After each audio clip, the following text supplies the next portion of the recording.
Hello, everybody.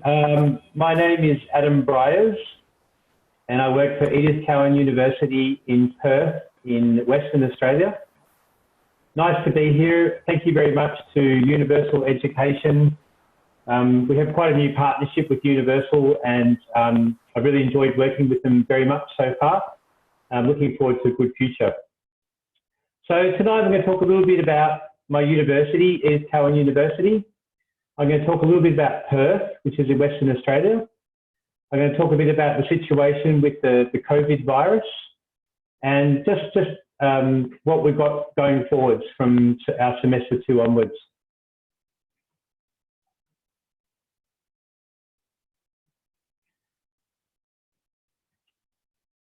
Okay, we're going to play a little video. Hi, I'm Hayley. I work here at ECU, helping students and their parents get to know this fantastic place and why we're such a great choice for study.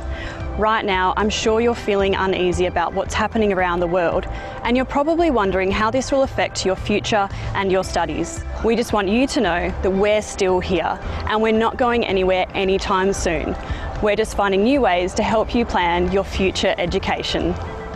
Hello, my name is Anna and I work with Hayley. Normally, this theatre is full of students, but right now we're obviously being super careful about not spreading COVID-19. Therefore, most of our students are currently studying online, and we do really miss them, but we're hoping that they'll be back as soon as it's safe. I usually take people like you on a campus tour or run information sessions for a group of school leavers in places like this. But during these difficult times, we're finding other ways to communicate with you, like this video. So don't give up on your dream to study at university. We want to see you as part of our student community next year at Joondalup or Mount Lawley or in the southwest at Bunbury. In the meantime, you can keep in touch with us by going here. We've got people ready to talk to you about courses that might interest you. Stay safe and keep studying. Okay, I hope you heard the sound. I've been trying to get used to the Zoom technology, so apologies if the sound didn't come through. So, welcome to ECU, Edith Cowan University.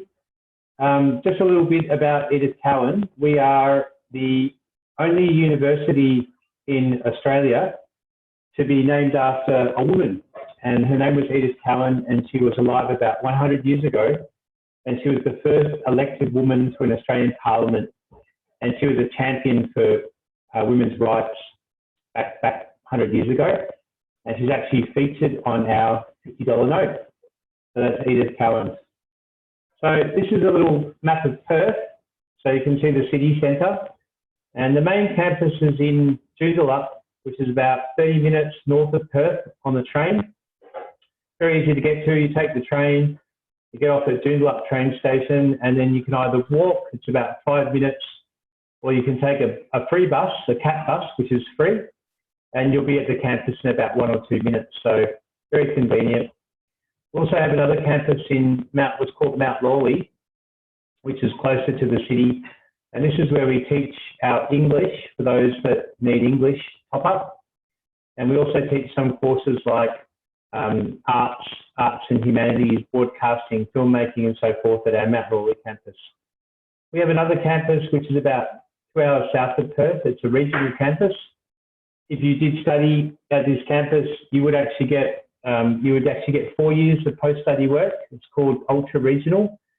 It's in a place called Bunbury, and we do teach some programs. We do mainly for regional Australian students that go there, but we do have some international students there as well. So those are our 3 campuses in Perth, all very easy to get to.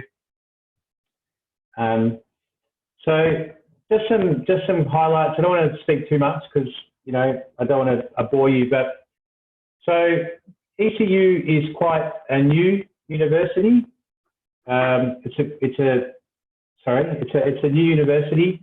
It's been going for about 30 years now. Saying that though, we've been doing very well. So we're actually now ranked in the top 500 in the world for Times Higher Education. And for young universities of up to 50 years old, we're actually in the top 150 in the world. Some subjects, for example, for engineering, for Times Higher Education again, we now rank in the 150 to 200 bands in the world for the subject of engineering and technology. So we're coming up. So you have to think we're not a traditional university. We're not. Some universities in Australia have been around for 100 years. We're a new university, but we're doing very well. One good thing about being a younger university is that we're not sort of bogged down so much by tradition, and we can do things the way that we want to do. So we can be more agile, more contemporary, more cutting edge with how we teach. A really big focus of Edith Cowan University is placements or practical experience.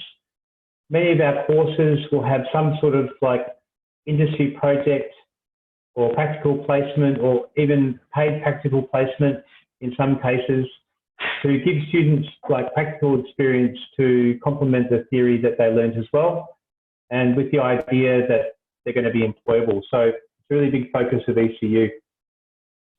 So across our 2 campuses, altogether we've got 30,000 students. And of the 30,000 students, we've got 6,000 international students. So about 1/5 of the population of ECU is international, and it's from well over 100 different countries. We have 8 schools. So I suggest if you want to look at particular courses, you can go online or talk to the lovely ladies at Universal in Cairo, in Egypt. But broadly, we have School of Business and Law, we have School of Science, we have School of Nursing and Midwifery, School of Engineering, and then we have School of Arts and Humanities, we have School of Teaching, and we also have what's called the West Australian Academy of Performing Arts, which is a very prestigious performing arts school as well. So that's what makes up ECU. Okay, so this is the Joondalup campus. You can see the beautiful blue sky. Perth as a city is, you probably, if you know much about Australia, I'm sure you've heard of places like Melbourne and Sydney. So Perth is a bit less known.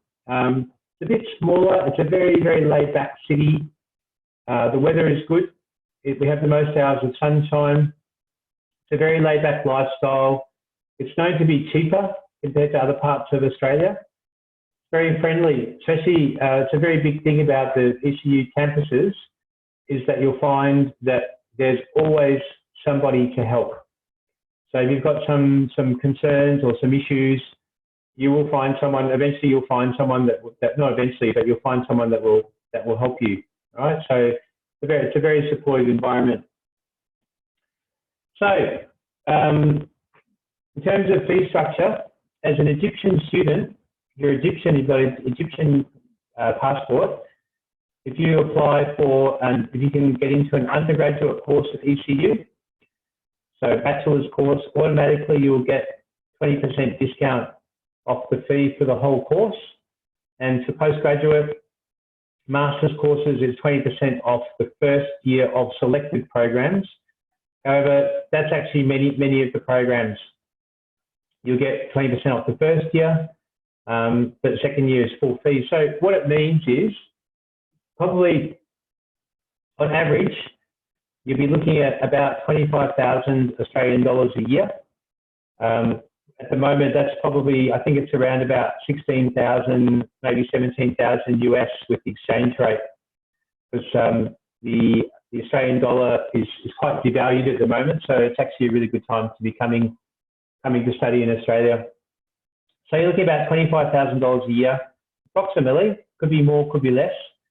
Okay, so you don't pay the whole lot. The way it works is you pay per semester. Each year has 2 semesters. So you pay an initial deposit of a half-year fee, and then each semester you get an invoice and you pay fee. Initially you do have to pay the full deposit, but once you commence, there is some flexibility. You know, when it comes to paying your fee, you can ask for maybe some sort of instalment plan or so forth. So there definitely is flexibility. We do have, I don't know if you want to grab a quick photo, that's a really good page to go to. I'm going to send this presentation to the people at Universal when I'm finished, but if you go to that, there's a website, scholarships website on the ECU website. It's constantly being updated. And I can say that there's going to be a whole bunch coming very soon because we've got some incentives and so forth for semester 2 and onwards. So there's going to be some new ones coming in. So it's a really good website to keep checking up on there. So maybe grab a quick photo. Otherwise, I will be sending this to Universal. They can forward it on, or you can always check in with them and they can advise how to get to that particular web page. We also have ECC. It's called Edith Cowan College, and soon I'm hoping that my colleague Nagla, who is Egyptian who works for ECC, is going to come online. So ECC is there if you, for some reason, you can't get direct entry into undergraduate. Maybe your Year 12 is not the same as Australian Year 12, or there's different reasons. You can still come. You just come on what's called a pathway. You would do a diploma, maybe 2 years, maybe 1 year, depends on your background. And then at the end of that, you would go into second year of study at ECU. So it might be that you don't actually lose any time, but you still come through what we call pathway. So at ECC, for their second year, they call it Diploma Year 2, they're giving a 10% reduction. So it's a scholarship discount. And they're also, if you needed some English before your diploma, or in the instance where they also have, like for masters, they have pathways. So if you don't get direct entry into masters and you need a top up, they have a course called PQP. So if you were to do a diploma at ECC or a PQP top up for masters and you need English, then it is also possible to get 10 weeks of English free as well through ECC. So just to let you know what the offers are. Okay, so now I'm going to talk a bit about the environment at the moment with COVID. So the borders are closed, international borders are closed for non-citizens and permanent residents. The internal borders are closed too. So if you're in, it's hard to, you can't actually travel between the states at the moment.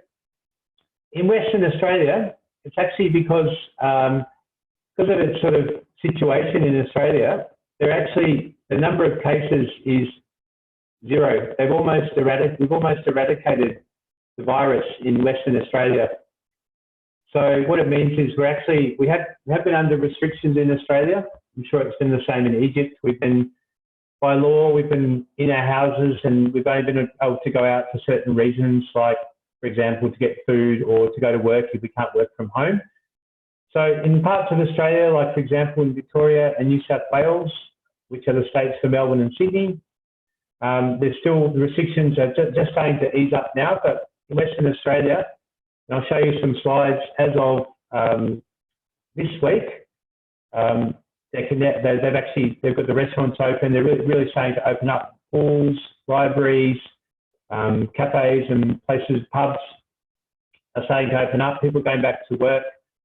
So what it means is for semester 2, which is coming up in July, for people in Western Australia, it's going to be almost normal.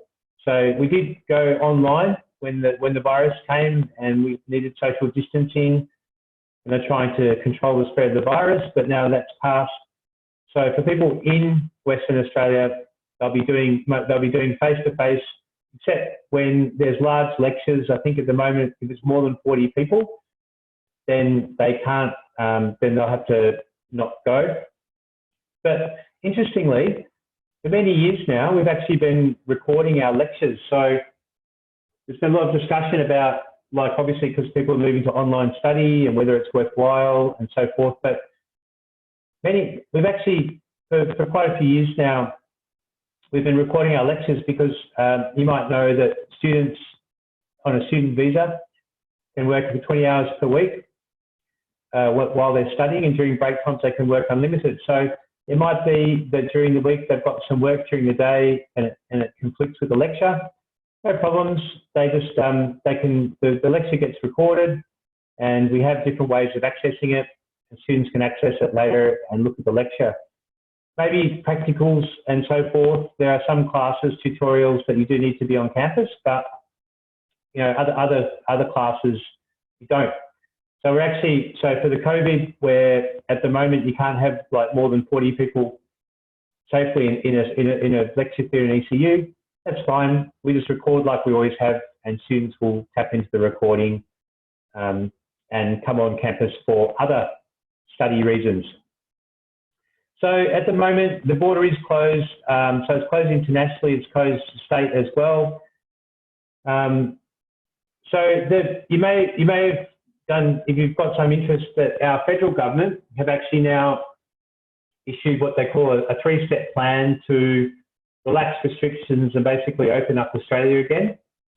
So that's starting now. The government, although the states still have control ultimately about what happens in the states. I think it's a bit maybe like in America with the Donald Trump administration, and then you've got the state governors as well. So along those lines. So each state's doing it differently, according to their own circumstances, and utmost is the safety of their population.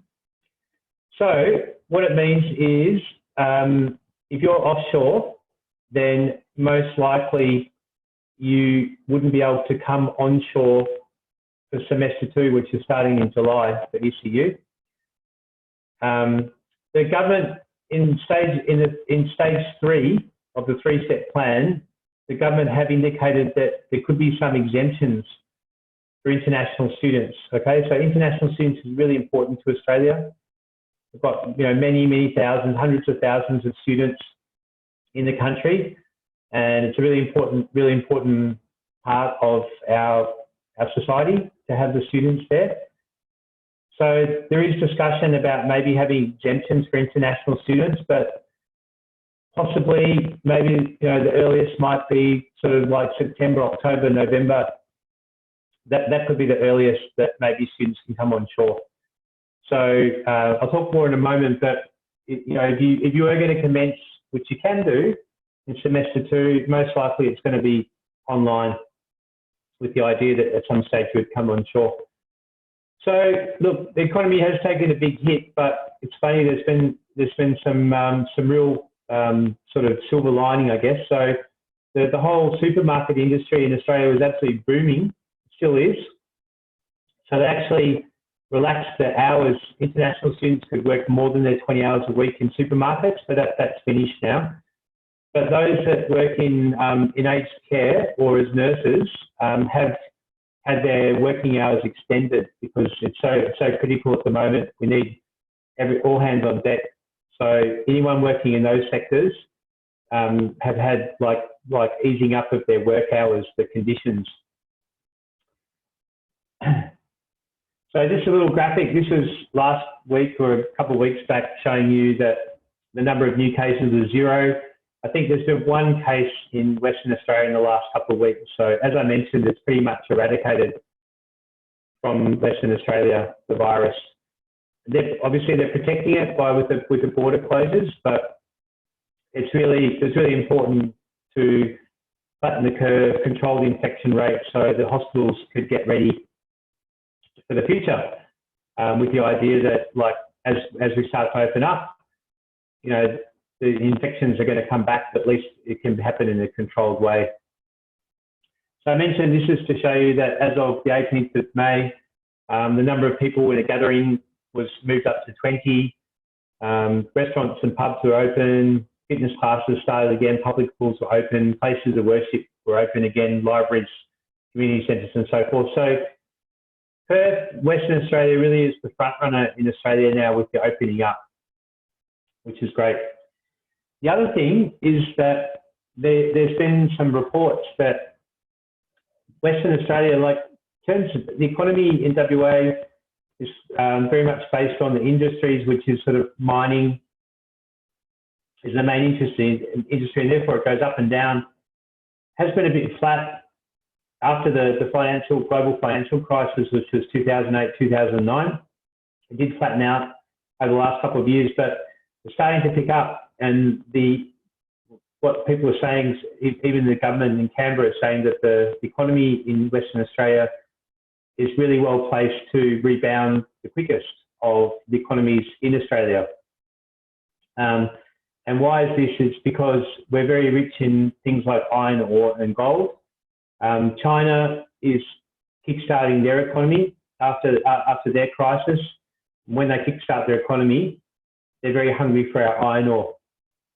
And also, given the instability in financial markets in the world, gold is very desirable too. We also, we're very strong in agriculture in Western Australia, so that will be of interest for people looking for, you know, like their food supply and food security. We're also very rich in natural gas. That one's, you know, bit uncertain. The prices of oil is down in the world at the moment, but anyway, it is there. And all the infrastructure has been developed around natural gas. So there comes a point where it's very economical to extract the gas from the ground, then that industry will really pick up too. So even though it's a bit gloom and doom, and it is, you know, around the world at the moment, there is a sense in Western Australia that that the economy can bounce because of the mining. There's a sense of optimism. So, excuse me, my throat's dry. So for semester 2, we're sort of saying business as usual. We're still processing applications. The semester will commence at the end of July. We're taking acceptances. We're giving out what's called COE. COE it's called a confirmation of enrolment. To get a visa, a student visa, you need a COE. I'm aware that you can actually still lodge for visas at the moment.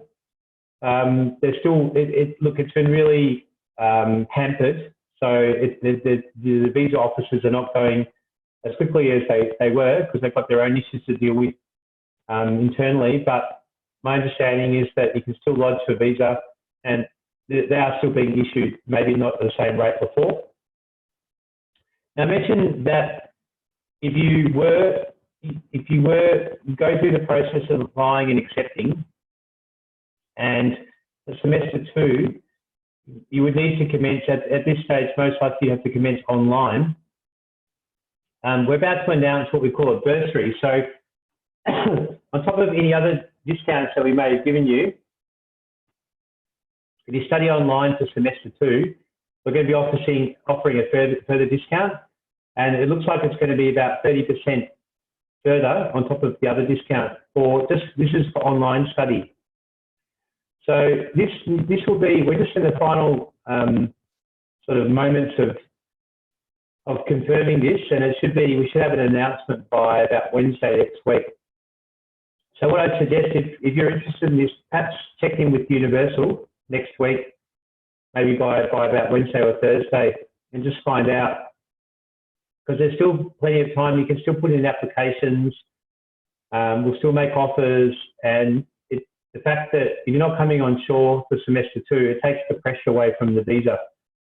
So you still go through the process of accepting and paying, but the actual cost of the study will be less by quite significantly for online study.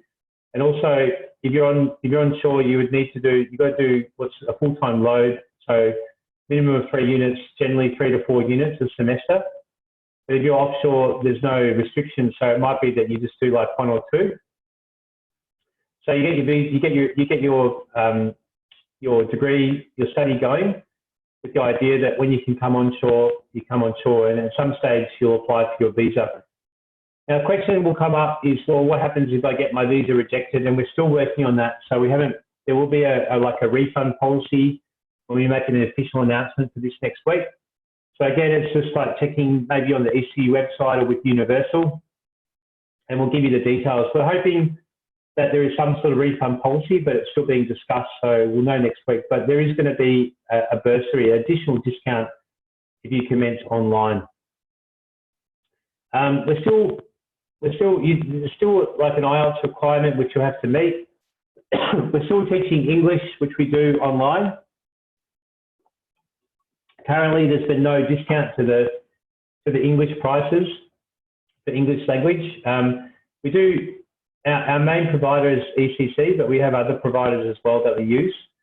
So it might be that another provider that we use is possibly offering some sort of discount. So again, you need to chat to Universal about that because they can give you advice. They can maybe talk to me in the background, and it really is case by case trying to come up with the best package that we can for you. But you can do online English now for Australian English colleges, and through the online you can actually meet entry into online study for a formal course. So you can actually do it at the moment. It can happen all from Egypt or from wherever you are.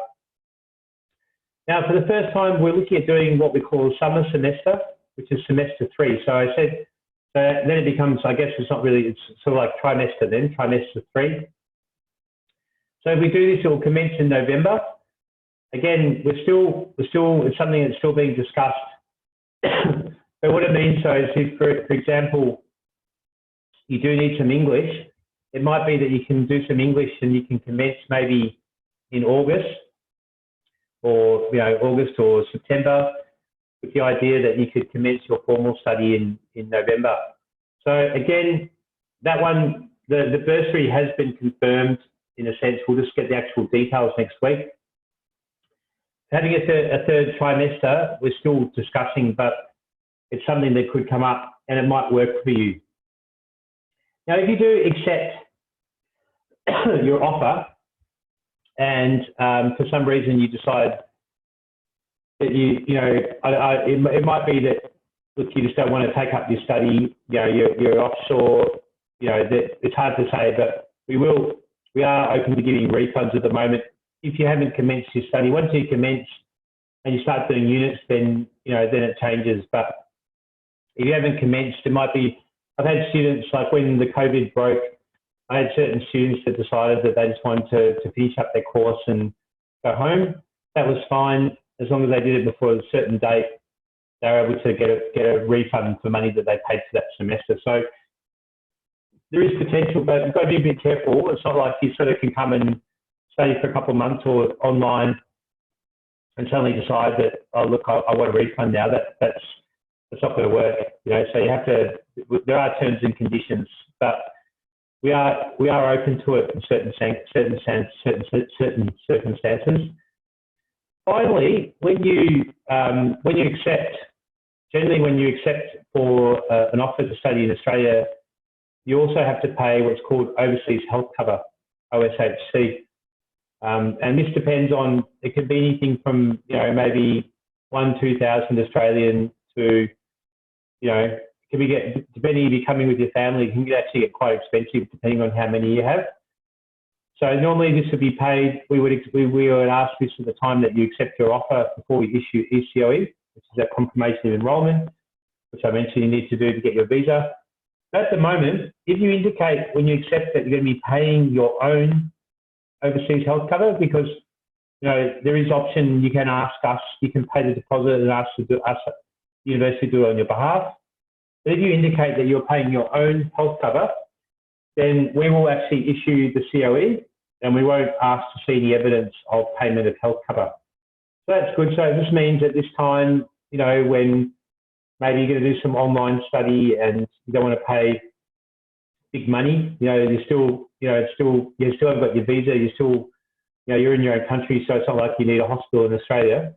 You don't actually need to pay it, but it means that when you do apply for your visa and you look to come on shore, at that stage you will need your health cover. So you will have to get it at some stage, but you just don't need it up front, if you're not going to be coming on shore to Australia. So this takes a little bit of pressure off financially at that time of payment. So when you accept an offer, you pay, okay? So look, I'm almost finished. We do have on the ECU website, there is a FAQs, frequently asked questions for COVID-19. It just links off the main ECU webpage. So everything gets updated there. So for example, if we're going to have, like a trimester 3 or, confirming about the online study, it'll either be there or it'll also be on that scholarships page as well, in terms of bursaries and so forth. So they're probably the 2 pages to look at. Although, like I said, Universal Education, wonderful agency, you can contact them. They don't have the answer, they'll ask me and I'll give them the information that they need quickly. So we can get you the information there. So look, that's it. I didn't want to, that's Yomna, who's online here somewhere. That's her WhatsApp. I hope she's okay if I put that up there. So I know that's how I contact her. She's one of the counsellors at Universal.